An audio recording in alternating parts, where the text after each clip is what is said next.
sure that you're coming to fight week in a position where you're not too drained and tired. When it comes to fight week, you're obviously going to be doing this weight cut, this short-term rapid weight loss, where you're going to lose weight rapidly to make way for your fight to then return to that body weight after weighing, especially if you're on a day before weighing. Okay, now what you've got to really bear in mind is that if you actually got prepared and you got ready in advance, well ahead of time, and you did a 3-month fight camp, you was fueled, you was checking your weight 3 times a week, you was periodised your training with a strength conditioning coach, with real coaches which are going to help you to do this, you would get into a position on fight week where you are between 3 to 4 kilograms above your fighting weight on the day before weighing. Okay, and then what you've got to do is, when you get to this position on fight week, you've then got to bring that training load down, that training volume down, take it easy, and then what you've got to do is you've got to make the majority of the changes for the rapid weight loss from your diet. So you're going to switch to what we call a low residue or a low volume diet. So that'll be depleting your carbs,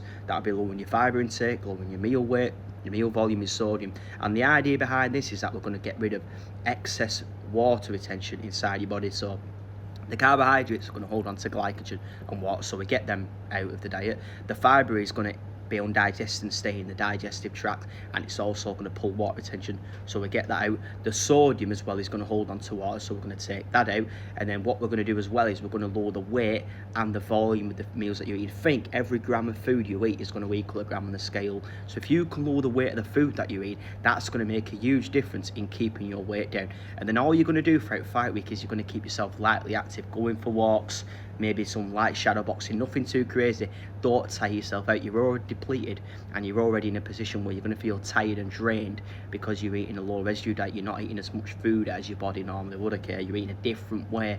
So what you're going to do is you're going to get to the day before the weigh-in, and that's when you're going to start to lightly dehydrate yourself, and you're going to cut the weight using the hot bath, the towel wraps, whichever system that you've got in place or whichever method you're going to use. Okay, and then you're going to do the remaining on the morning of the weigh-in. So you'd probably get to fight weighing day around 500 grams to a kilogram above fighting weight, and then you'll cut that last bit of weight again, towel wrap, hot bath protocol, whichever one you're going to use, and then you get to weigh and you rehydrate, refuel, your carb load and you hydrate on fight day, and that's exactly how you go into your fight fast, sharp and painful. But please do not make the mistake of trying to deplete everything way too soon, dehydrate your body and train your ass off throughout your entire camp and fight week, because it's going to affect your performance in more ways than you would realise. But I can guarantee if you're a fighter and you follow this information that I've given you in this video, you are going to feel phenomenal. Your fight is going to feel unlimited energy, you're not going to get tired, and you're going to feel like your fight camp is actually built onto something which is for you to perform on the night, perform at the very best. So if you like this information, make sure you apply it, take it away,